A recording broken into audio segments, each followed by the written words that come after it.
You know, and I don't know if I want to get too heavy on the journalist, the journo class here, because I know that some of the speakers prior to me did. But one thing that I did think was funny in listening to Jerome's speech in particular is that the energy that he brought, and one of the points that he made specifically on how, like, you know, white people don't really like to get, you know, we're kind of hesitant to get angry about things. Well, I don't know if we can do that. I thought that was funny. And one of the reasons that the journalists came after us so heavily with this event is because we represent a class of people who are just willing to address the world honestly. We don't have to speak through a politician's filter, even through, you know, one of these shit-lib filters. We can just talk about things honestly, which is why I think I was introduced as like a black person expert, just because I'm simply willing to acknowledge that groups behave differently. And one of my favorite things about black people is that they don't have to use this like white person's filter of just like, oh, well, you know, we have to be fun. They can just be like, no, a man is a man, a woman is a woman, and then those white liberals aren't going to say anything. So I do really like that, actually. I mean, imagine if we had a guy like that in Congress, you know, sparring with AOC. That would be... How about that? How about that? But the reason that they have to call us white nationalists is, of course, because there's nothing worse that a person could be than a white nationalist. And if you look at the way the normal people, I think they're called normies, right? The way that they perceive everything basically is now filtered through the lens of how they view media. And we all know that the worst thing you can be, whether it's in the video games you play, the movies you watch, the worst thing you can be is a Nazi, is a white nationalist. And so, of course, if they can construct that through their control of media and propaganda, they can then pin that onto anybody, and it will make you toxic. It will make you unable to be associated with, which is unfortunately what's happened in this event. You know, some people pulled out. Not very cool, but nonetheless, the show will go on. So the proper way to address these criticisms, which are inevitable for reasons that we'll get into, is not to say, well, how can I be a white nationalist if I'm racially ambiguous? Or how can I be a white nationalist if I'm a campus conservative? It's to say, I'm a white nationalist. Well, you're gay. So it doesn't really even matter what you have to say to me.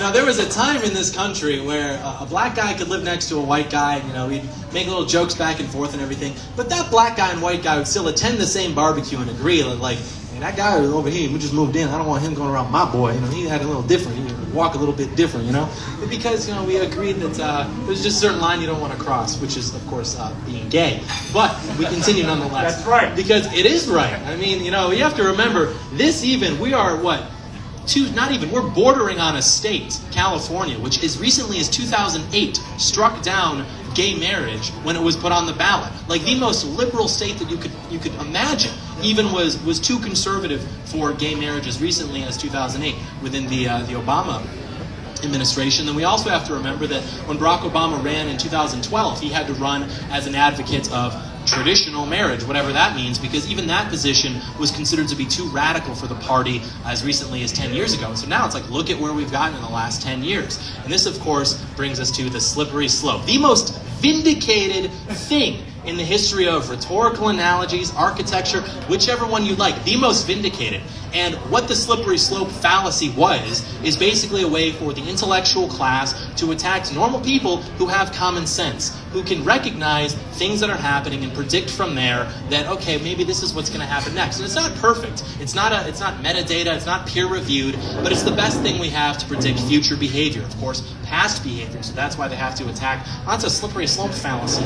You know what's funny about the slippery slope fallacy being pointed out? If you actually study the list of logical fallacies, saying something is incorrect because it's a fallacy is in itself a fallacy. It's actually the fallacy. So checkmate, Hunter Avallone. You're not that smart. It's true. But this is, of course, what the journalists do. They have to smear, they can't be honest, and they literally exist as a class of professional liars. I mean, they think that they're breaking Watergate, which even that story, I mean, it's kind of based. Like, we like Richard Nixon, you know.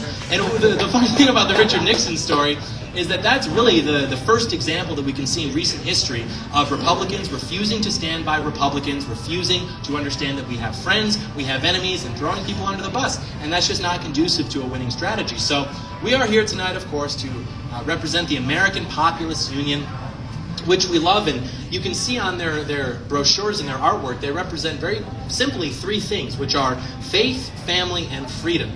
These are things that I think most of us could more or less agree with. How about faith, family, and freedom? Right? And it's like, you look at an organization like this, which is just getting off the ground, And we already, first of all, are able to pull an attendance like this with representatives like this who were going to be here before they decided not to be. But it's like we've only had a handful of events with the APU. We've got a great turnout. We've got great energy.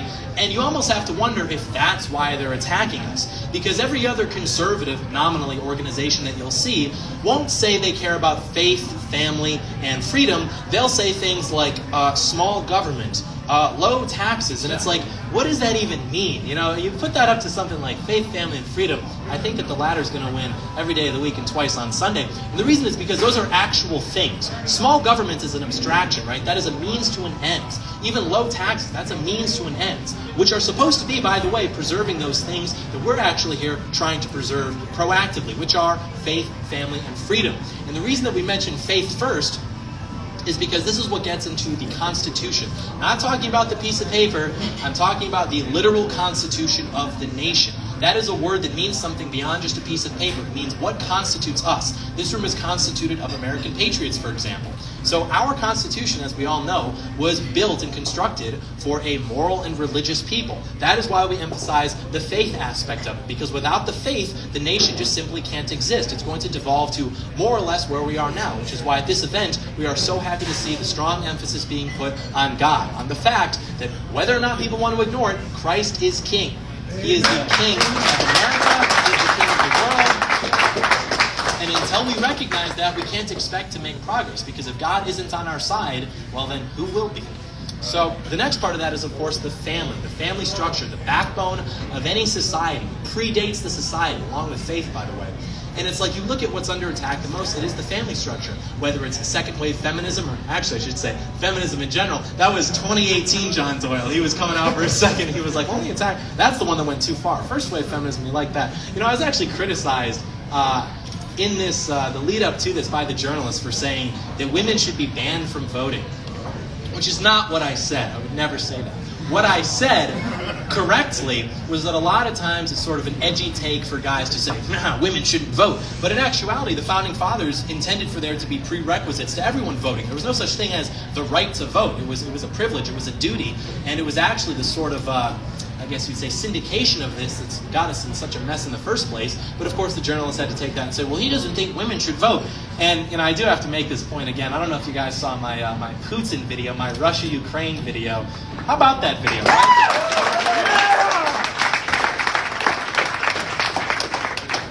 I have to double down on this. You know, they care so much about everybody voting in democracy, and it's like if you went back to the founding, and the Founding Fathers would have said something to the effect of like, yeah, women and probably feminine men shouldn't be allowed to vote because then their chaotic nature would manifest throughout society. That's right. And you would say, well, no, that's not right. That's mean. You're probably an incel. And then the Founding Father would just say, oh, well, do you have any evidence from your time that would contradict this? And you'd just be like, no, not exactly. So it would seem that they were actually right. But every attack on the family, whether it's sexualizing children, whether it's perverting the family structure through these new families that they're talking about, oh, well, you can have two mommies or two daddies, or you can actually just rent a mommy and then you can play like advanced house with another man, which we saw recently from certain people who are nominally conservative, but of course are just leftists who figured out they could make a lot of money from the well-meaning nature of the right as something who wants to be like, oh, you think that we're bad? Well, look at this liberal. He thinks you guys have gotten a little bit crazy. There's a huge market for that a lot of people have capitalized on. But anything from feminism to the sexual perversion, all of this is an attack on the family structure. And oftentimes we forget, too, that the way that they've eroded the middle-class economy, the way that they've eroded the housing market, those, too, are attacks on the family structure. You know, a lot of times younger guys on the right, I've noticed, they want to, go after things like premarital sex and things like that. And it's like, that's true. However, you have to understand, if you want people to get married, you're not going to do that by attacking sluts. You're really going to do that by attacking that which enables the slut, which is weak men and a collapsed economy that was conducive for people to settle down and get married young. We just don't have that anymore. Which is why, of course, the American Populist Union exists. We're trying to get that on the right track for the boys here so we can maybe get married young. We'll see. But the last thing of that is the freedom aspect. Typically what we see now when we talk about freedom is we see lifted trucks, we see machine guns, we see girls with American flag bikinis. That's all cool, I guess, but really what freedom was intended for, as the founders would have told you, was the freedom to pursue that which is good as defined by God. It was not freedom to pursue what I always call your preferred method of self-destruction. It was the freedom to do good. That was what the small government was about, getting the government out of the way so that you could do what was good as defined by God. Not getting government out of the way so you could start OnlyFans and you could try to get your local kids hooked on Adderall or things like that. It was to do good as outlined by God. And they wouldn't have even questioned whether or not that would have even been contested. Like if they were here now, the idea that people would be like, oh no, there is no good and evil, man. It's just different points of view and Jesus was a hippie. They would have been like, okay, you're retarded. Step outside. I'm going to shoot you now. That's literally what they would have said. Don't get mad at me. That's true. That's a quote. You can read the journals. They would have said that. In a much more sophisticated caliber of English, but that would be the sentiment nonetheless. And if you look at what the left is promoting actively, and I don't mean the left like the radical left, I'm often torn on whether or not that's a good sort of slogan for us to call the left radical, because on the one hand it's like the radical left sort of scares people, but on the other hand it's like that's not the radical left, that's just the left. They're not even that's just the way they are. Their mainstream positions, as we covered, even the last 10 years, have just gone so far left that we're now just begging them to slow down without any real consequences being manifested. So if you look at what they're promoting, it's the inverse of all of that. They don't promote faith, they promote the absence of that, which of course is just faith in the material, faith in whatever makes them feel good. If it feels good, do it. This is the governing philosophy of the left, and of course it is corrosive to the human soul, which is why they're able to get people so consolidated and so quickly able to mobilize for their causes, because they have created a population of people who are so depressed, in such despair, and they're convinced that it's normal people who are like that. There's a real conversation to be had about how dysgenic these people are. I mean, the boomer class will maybe say, they're all fat and ugly, and that's true. But why is that? It's because of hormones in the water, plastics in the food, the packaging for the food. And it's this has bred a generation of people who are so dysgenic, so spiritually ill, and they are convinced that it's normal people who hold a mirror up to that and exist normally. I more or less just want to be left alone, just be normal. And they're just no, you can't. You have to buy into this, otherwise I'm going to be a victim forever. So that's why that exists. So it's not enough to say, we just have to own the libs and have libs of TikTok accounts, which is so important, but it's we have to have a conversation as to why that is, which is why oftentimes conservatives will, perhaps naively say, oh, well, culture is downstream, or politics is downstream from culture. We have to fight the culture before the political battles. And it's well, it's not that simple. I mean, if you think about what a culture is and what that takes to make, that's decades of proactive work, right? We don't have that. I mean, we're probably 1 or 2 elections away from a permanent governing majority being occupied, of course, by the global libtard menace. At that point, I don't know what we're going to do. So we really do only have a finite amount of time left, which is why I've advocated for the political battles. The only institution that we have left that we could occupy would, of course, be politics. We don't have enough time to take over Hollywood or academia. We could build our parallel institutions, but then that's just an echo chamber. All we really have time left to do is to occupy government and to use that for good and against evil. And I think we have a pretty good idea of who's good, more or less, and we probably have a pretty good understanding of who's evil. I mean, these people, have you seen this recently, openly advocating for Disney sexualizing children? I mean, these people had a fit. Think about what that means. When these people are complaining because there was a bill passed that simply said, we probably shouldn't be talking to children about anal sex and genital mutilation, and they claim that this was oppressive and an attack on their culture, we should really think about what they mean by that. Maybe these people aren't just your well-meaning neighbor who disagrees a little bit. Maybe they're actually worshiping Moloch. More or less, I think that's probably true.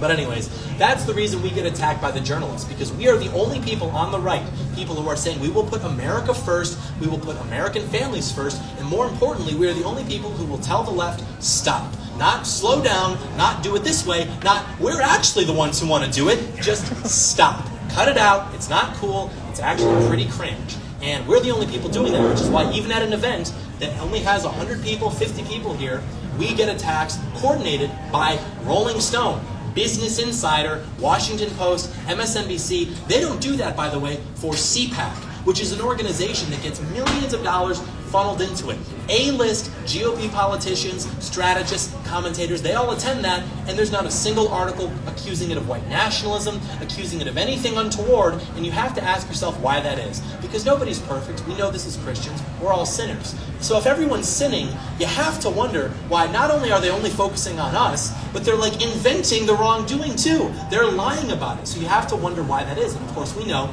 it's because they are servants of the establishment, and we in this room are the only legitimate political threat to that establishment, which is why they attack, because they know that, and we know that too. So that's kind of something to be excited about, in my opinion. It's true. It's so true. But we're only going to be the threat because we're going to do what it takes to win. And a lot of times I think people on the right get uncomfortable with winning. You know, everybody in this room would acknowledge that we've done nothing but lose ground in the last 100 years. And everyone would say, well, I want to win. But because all we know is losing, we tend to be uncomfortable with that which will actually help us win because we're just not familiar with it. And a lot of times we'll jump immediately to Fed posting. You know, we'll talk about, we got to take the country back. And it's like, you want to go door knocking? I'd rather just, and then they Fed post. And it's because in order for a political solution to be attractive, it has to be that. It has to be attractive. And there's something very attractive about this sort of fantasy about you and your buddies clearing suburbs of the ATF, but you and your buddies dressing up in raincoats and door knocking in that same suburb. That's less attractive. But of course, that's actually what it's going to take to win, like he correctly pointed out earlier in this evening. And so I would say that it's not so much that we have to wield power, but we have to just attack in general, because of course as conservatives we're sort of always on the back foot. But there is something to be said about attacking the journalists, attacking the media, who, by the way, when they write articles like about that TikTok account and they're doxing them, they're not doing that because everyone's like, I really would feel as though this piece were more thorough if there were an address included. It's because they want to get them killed. That's what it is. They want these people who they know are dysgenic, who they know are miserable, these Antifa types, to just go to that person's house and kill them. It's happened before. We saw this in Portland. We've seen this many times, and nothing is done about it. So that's what they're trying to incite. So at this point, it's not even that we're attacking journalists or we're attacking media. At that point, it's just self-defense. Because if they had it their way, they would all have people like Stephen Colbert and Jimmy Fallon making pre-written little note card quips about us as we all get loaded into mass graves. Like, that is literally what would happen. It would be on the late night talk shows, and there'd be some little quip like, conservatives, they talk about physical fitness and eating raw eggs, yet they're fat when we threw them into the mass grave. And then the audience would be like, oh, that's so funny. It's not funny. I don't like you. Anyway, we continue. So, at this point, it really is just self-defense, which as conservatives, we stress so severely. But it's like, even with the First Amendment, right? We talk about this a lot. We allowed for these journalists and these media figures to incite riots that did billions of dollars worth of property damage to our country just 2 summers ago. We're supposed to forget this. We allow them to incite anti-white rhetoric that leads to families in Wisconsin being mowed down by a guy in a van, a black nationalist, during a Christmas celebration. You guys remember this? This was in December. This was 4 months ago. It has been memory hold. Perhaps more recently, the subway shooter, who's espousing black nationalist rhetoric on social media. He goes and he shoots up a subway, and it gets memory hold. Because at first they're like, oh, epic, just in time for midterms, we have a gun scandal. But then, of course, it's disadvantageous to their politics. It gets swept under the rug. So every time something like that happens, that is literally because the media incites that type of stuff against people like us. And so there's actually a serious argument to be made that that is a violation of the First Amendment. And if we had a governing class who were willing to actually wield power for good against evil, they would go after that. If we had a competent right-wing government, they would expand the libel laws, expand the defamation laws, and journalists would think twice before printing things about people being white nationalists or being racist, or even things like that, which they know are lies, trying to incite chaos, because people would go after them, and people would put them in jail. I can't help but smile. I didn't want to do that, by the way. I really just wanted to make my little YouTube videos, and then they kind of pushed me in the corner, and I'm like, you know what? If you got thrown in jail, I wouldn't lose sleep over it. I really wouldn't. So, but that is why they attack us, of course, because we, like we said, are the only people who actually have the capability of doing that. It's not the CPAC class, it's not the Matt Schlapps, who, by the way, have to manufacture their own. Someone gets paid to go to DC and to make little compilations, get schlapped. Have you seen those? The Matt Schlapp owning compilations, because he sees the Ben Shapiro compilations, he wants to be a part of it. We don't have to do that. We have our own armies on standby of 15-year-old autistic kids to make our compilations for us, right? That's very special. said that before. I would like to say that I made having autism cool, which is kind of funny because I don't even have autism. Elijah Schaefer just got mad because I was smarter than him, and he's like, "You must be autistic." And I was kind of like, "Well, sure." But you'll notice something about people who tend to be younger and involved in right-wing politics. They keep calling us autistic. And so I've said that you almost do have to be autistic in a way to be successful in right-wing politics. And what I mean by that is something that I think we all know is true, which is that think about the battle that we have up ahead. It's not like we're repeating the same basic talking points and getting a $10,000 check from a donor for basically propagating that which has been so destructive. There's no treasure for this, or for us in this. There's no thing at the bottom of the barrel. There's no point that we're going to get to cash out. Anybody who's made a lot of money actually challenging the system hasn't actually challenged the system. They'll get to a certain point and then they'll stop, and then people will say, "Oh, this guy's actually good. You know, he says that socialism sucks, and AOC is a socialist, so he's actually challenging the system. And he lives in a 7-figure mansion and a gated community that exists to basically escape the consequences of the talking points that he's espousing." So that's the point. It's like, if you're a person who does not view this life as anything other than the material, as the checklist, simply what can I do? Can I buy these things, do these things, or whatever? If you don't view this as anything more than this life, why would you ever want to challenge this system? You could make a lot of money going along with the system, or a lot of money getting up to a certain point and selling hope to people who know that this country has sold them out. So it's like, why would you? You have to be fixated. You have to have your heart in the right place. And to a class of people who has been so eroded from anything that transcends this physical life, they literally could only view that fixation and not understand it in terms of the spiritual, in terms of good and evil, but only in terms of the medical. Like, oh, you want to save your country and you're willing to die doing it? You must have autism. Yeah, maybe I do, okay? That's epic.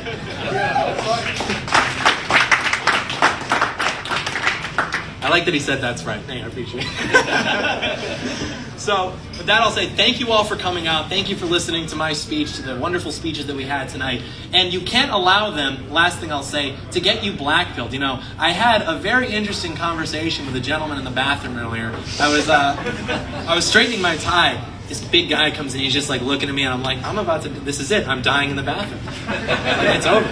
But he was talking about the white pills and the black pills. And, you know, there is something strategically to be said about the tactical dissemination of the black pills, because we don't want to get too comfortable. We have to understand that this is a very real fight, and we could very well lose our country. Honestly, we might. But at the same time, we have to remember, we have all the right people on our side. We know who are our friends, and we know who are our enemies, and it's never been easier to tell the difference. These people are openly advocating for the genocide of the unborn, the sexualization of children, the destruction of everything that is natural and good, and then you have us. People who are normal, people who just want to get a house, have families, maybe play a little Call of Duty, maybe drink some White Monster, because that's our culture, right? But other than that, we're just normal people, and that's why they hate us. And they attack us because we're normal people who give enough of a shit to actually do something to challenge that power structure that has destroyed our country.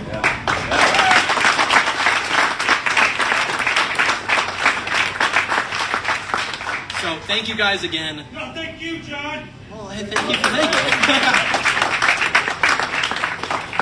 It's funny, it's like, who gets the last clap? But it's just me and this guy who just going back and forth with the thank yous. Make everyone uncomfortable. Run the clock.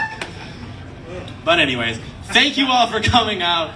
We will drain the swamp. We will restore order to this country. We will make it great again. We will make it Christian again. We will make it moral again. And most importantly, we will make America based again. We will make it great again, greater than ever before. And if we don't, I'm not like married to this idea of America. I mean, I love America, don't get me wrong. This is my home. But people often forget empires rise and fall. We are in a cycle right now which many empires have gone through throughout history, and they've never been able to reverse it. So what I always say is we are in one of two boats. A, we will be the first group of people in the history of the world to reverse the decline of a great empire, or, perhaps even more attractive, we will build something greater than before from the ashes like the phoenix. We will rise. We're not going anywhere. 75 million of us, they can't get rid of us all. Thank you guys so much for coming out.